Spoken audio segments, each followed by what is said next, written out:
Alright guys, so this video is going to be a collab with both of our business pages, so Ariandy plus 3 and the perfect duo. If you have any questions about this video, want us to do an event for you, go ahead and hit us up.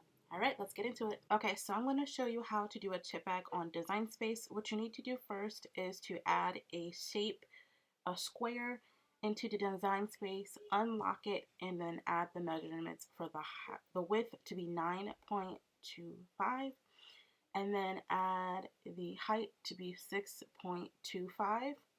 Once I do both of those measurements, I press enter, and then I lock it back again so it does not change. Now once I lock it, I usually just change the background color to white because it's easier to look at and easier to work with when I add the text and stuff like that. You can change it to whatever color you like. This is just what I use, especially before I start adding anything else. I keep it white. So right now I'm just uploading all of the pictures and stuff that I want. Now once I get the picture that I want, I usually kind of just resize it to the size I want it to be and start adding my text. Now because I want each letter to be a different color instead of everything being in one color, I am going to change each letter to whatever color I like it to be. So I ungroup it and then I click on each individual letter. Now this is optional. You can, once you flatten the whole thing after you finished your project, it'll turn everything into a print and cut. But for me, I'm a visual person. In order for me to see what it's going to look like at the end, I tend to click on the fill option and put each individual letter to print, or which is faster, you before you ungroup it to change each letter to whatever color you want it to be, you just put fill and then put print while it's already grouped, and you don't have to do each individual letter like I just did. Now I'm adding my barcode. You can use whatever you find on Facebook. This is the one I sometimes use. I tend to move stuff around, resize it just to figure out if I like it or not. And I was trying to decide if I wanted to color the background, just because I felt like it was a little too plain.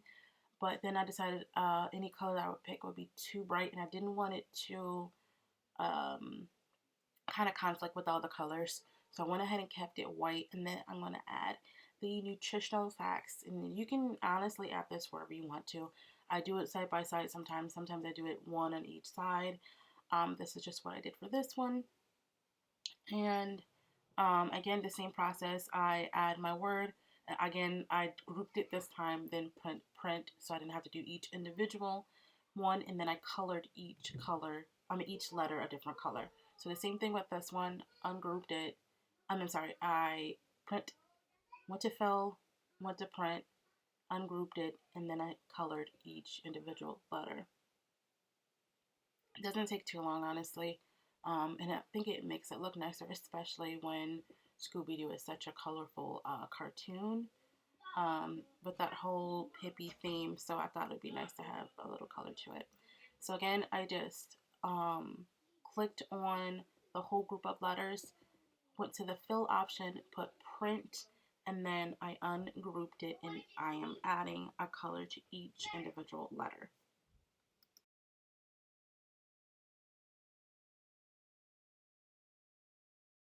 Alright, so once you're done with designing it, what you need to do is to click and go over the whole project, then flatten the whole thing. This just ensures that it won't cut out each individual letter or anything else that's in the picture except for the square itself. This is so important because I've done projects and not flattened it, and it will cut out the flower that's in the picture.